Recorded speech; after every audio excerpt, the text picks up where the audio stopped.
सुप्रभात। मैं डॉक्टर संदीप कुमार त्रिपाठी, सहायक आचार्य हिंदी विभाग, श्री शक्ति डिग्री कॉलेज, शाखाहारी घाटमपुर, कानपुर नगर। इस वीडियो के माध्यम से आप सभी का स्वागत करता हूं। आज हम सभी इस वीडियो के माध्यम से बीए प्रथम वर्ष हिंदी भाषा द्वितीय प्रश्न पत्र के पाठ्यक्रम में सम्मिलित हिंदी ध्वनियों का स्वरूप के अंतर्गत वाक्य के प्रमुख भेदों पर चर्चा कर उसका अध्ययन करेंगे। इसके अंतर्गत हम सर्वप्रथम वाक्य की परिभाषा, वाक्य के भेदों के आधार, तत्पश्चात उसके प्रमुख भेद, रचना के आधार पर वाक्यों पर चर्चा करेंगे। तो आइए देखते हैं प्रथमतः वाक्य का क्या अर्थ है या वाक्य किसे कहते हैं। जैसा कि आप स्क्रीन पर देख रहे हैं,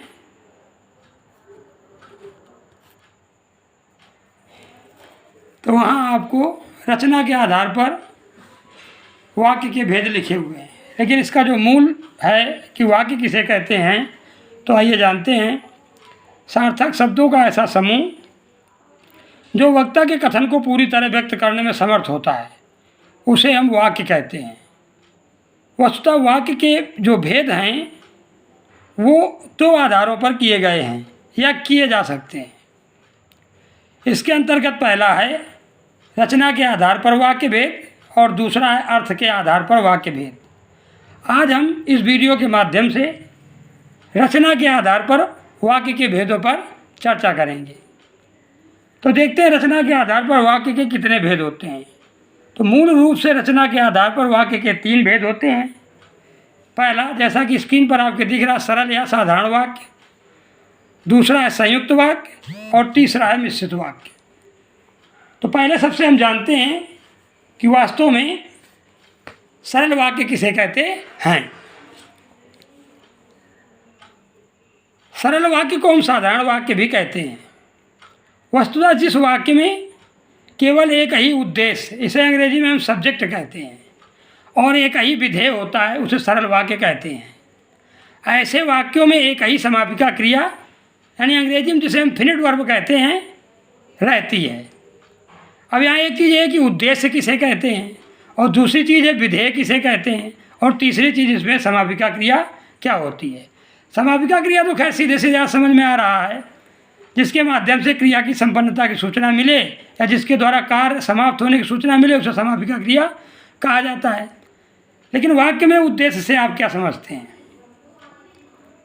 वस्तुतः किसी भी वाक्य में कर्ता को हम उद्देश्य कहते हैं, अर्थात वाक्य में जिसके संबंध में बात कही जाती है उसे उद्देश्य कहते हैं।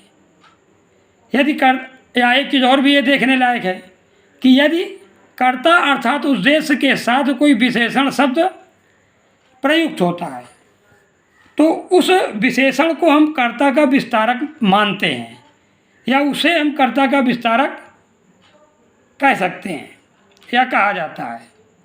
और इस प्रकार कर्ता का विस्तारक भी उद्देश्य के अंतर्गत ही आता है।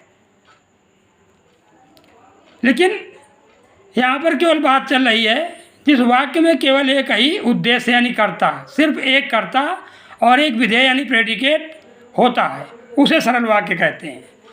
तो ये तो हुई सीधे सीधे तौर पर यह समझने की बात कि वास्तव में उद्देश्य क्या है। वाक्य में प्रयुक्त कर्ता को हम उद्देश्य कहते हैं। और दूसरी बात आती है विधेय क्या है। तो वस्तुतः वाक्य में क्रिया के संबंध में जो कुछ कहा जाता है उसे हम विधेय कहते हैं।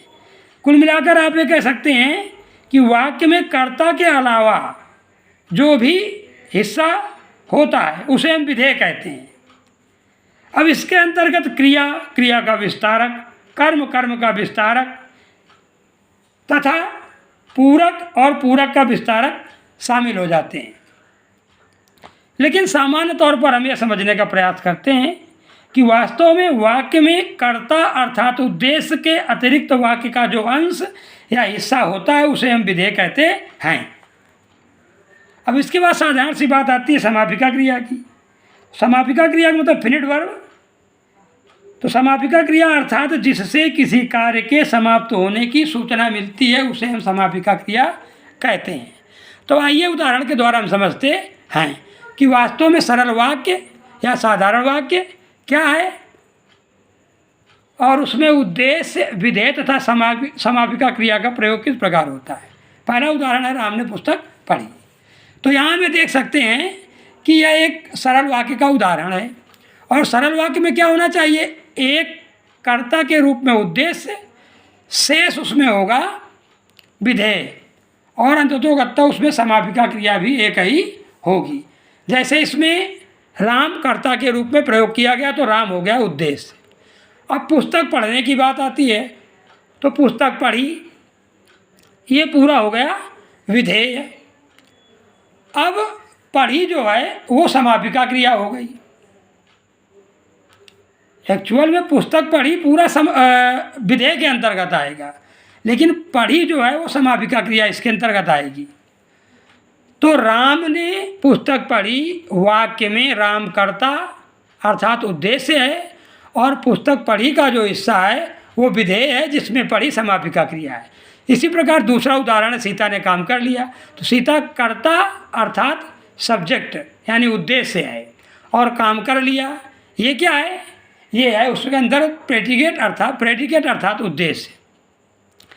और जो कर लिया शब्द है वो समापिका क्रिया के अंतर्गत आएगा। इसी प्रकार है, मोहन फुटबॉल खेलता है तो मोहन हो गया कर्ता, फुटबॉल खेलता है विधेय है। अब इसमें खेलता है जो समापिका क्रिया हो गई। तो इस प्रकार हमने देखा ये तीनों उदाहरण सरल वाक्य के हैं और सरल वाक्य जिनमें ऐसे सरल वाक्य जिनमें कर्ता के रूप में उद्देश्य और शेष हिस्से के रूप में विधेय के साथ समापिका क्रिया जुड़ी हुई है या वाक्य समापिका क्रिया से युक्त है। अब दूसरा नंबर आता है संयुक्त वाक्य का। तो आइए देखते हैं संयुक्त वाक्य किसे कहते हैं।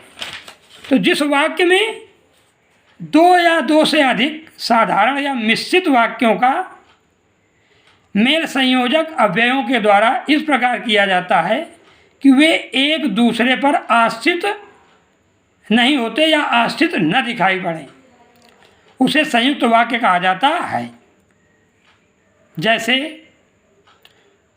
इसमें पहला उदाहरण दिया गया है, वह घर गया और पढ़ने बैठ गया। अब आप देखिए इसमें दो साधारण वाक्य हैं, वह घर गया और फिर दिया गया है और पढ़ने बैठ गया। ये दोनों वाक्य ऐसे हैं जो एक दूसरे पर आश्रित नहीं हैं। अब इसमें दिया गया है और शब्द के अव्यय के द्वारा ये जुड़ा है, संयोजक के रूप में और अव्यय का प्रयोग किया गया है। दूसरा इसी प्रकार वाक्य उसने परिश्रम नहीं किया अतः अनुत्तीर्ण हो गया। तो ये दोनों वाक्य ऐसे हैं, साधारण वाक्य के रूप में प्रयोग किए गए हैं जो अतः संयोजक अव्यय के साथ जुड़े हुए हैं और एक दूसरे पर आश्रित नहीं है। इसी प्रकार तीसरा उदाहरण, कल मैं लखनऊ गया किंतु काम नहीं हुआ। यहाँ भी कल मैं लखनऊ गया पहला साधारण वाक्य है, काम नहीं हुआ दूसरा साधारण वाक्य है, किंतु शब्द जो है वो अव्यय है जो संयोजक के रूप में दोनों वाक्यों को जोड़ता है। अब यहाँ पर कुछ चीज़ें हैं जो समझने लायक हैं कि वास्तव में संयुक्त वाक्य में प्रत्येक उपवाक्य या जो साधारण वाक्य है अपनी स्वतंत्र सत्ता रखता है और वह एक दूसरे पर आश्रित नहीं होते हैं, जैसा कि आपने उदाहरणों के माध्यम से देखा। संयुक्त वाक्य में जो उपवाक्य रहते हैं उन्हें हम समान अधिकरण उपवाक्य कहते हैं तथा वे जिन संयोजकों से जुड़े रहते हैं वे चार प्रकार के होते हैं। एक चीज़ तो यहाँ सामने नोट के तौर पर नीचे लिख दी गई है कि संयुक्त वाक्य में प्रयुक्त उपवाक्य समान अधिकरण उपवाक्य कहे जाते हैं और वास्तव में ये उपवाक्य जिन संयोजकों से जुड़े रहते हैं वे संयोजक चार प्रकार के होते हैं। इन्हें हम अलग से समझने का प्रयास कर रहे हैं। पहला क्या है, समुच्चय बोधक संयोजक।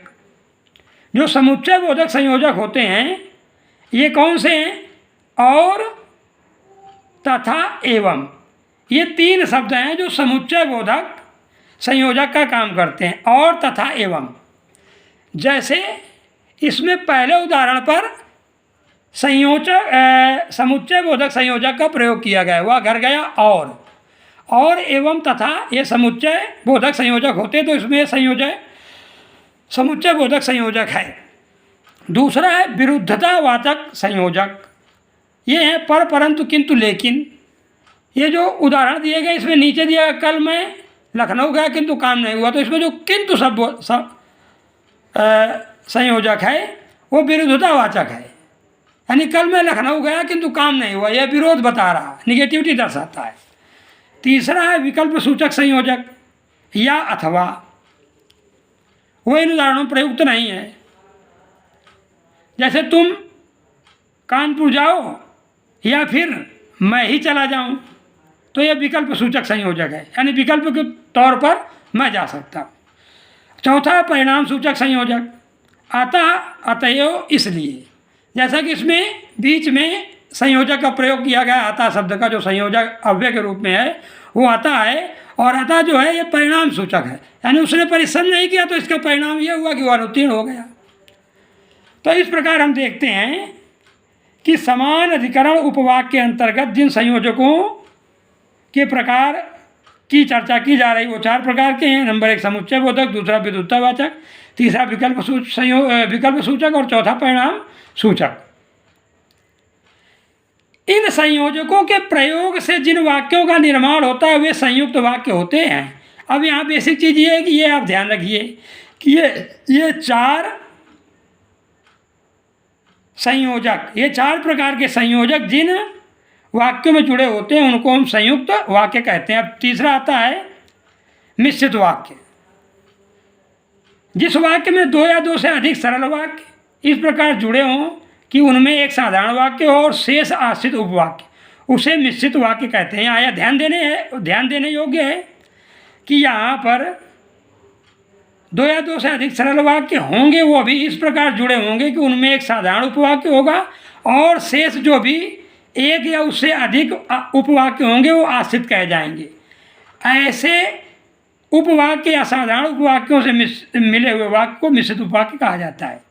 इनमें से पहला मुख्य उपवाक्य मेन क्लॉज होता है तथा शेष आश्रित उपवाक्य कहे जाते हैं। आश्रित या सहायक उपवाक्य अपने में पूर्ण नहीं होते, अपितु उनका अर्थ जानने के लिए मूल उपवाक्य की आवश्यकता पड़ती है। जैसे यहाँ उदाहरण के तौर पर आप देख सकते हैं, एक उदाहरण दिया गया है, ऐसा कौन भारतीय है जिसने महात्मा गांधी का नाम न सुना हो। तो पहला साधारण वाक्य जो प्रयोग किया गया है या मुख्य वाक्य जो उपवाक्य प्रयोग किया गया है, यानी जो मेन क्लॉज है वो है ऐसा कौन भारतीय है। अब इस पर जो आश्रित है वो है जिसने महात्मा गांधी का नाम न सुना हो। तो इसमें ऐसा कौन भारतीय प्रधान उपवाक्य या मुख्य उपवाक्य जिसे हम मेन क्लॉज कहते हैं वह है, जबकि जिसने महात्मा गांधी का नाम न सुना हो वह आश्रित उपवाक्य है, क्योंकि यह प्रधान उपवाक्य पर अर्थबोध के लिए डिपेंड है, निर्भर है।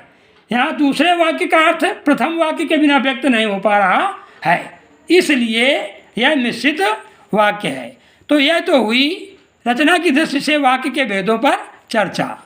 यहाँ पर अगर कहीं आपको दिक्कत आ रही है तो आप ग्रुप में मैसेज के माध्यम से या फिर मेरे पर्सनल नंबर पर जो भी जानकारी चाहते हैं या जो भी समस्या है उसके निराकरण के लिए संदेश प्रेषित कर उसका समाधान कर सकते हैं। धन्यवाद।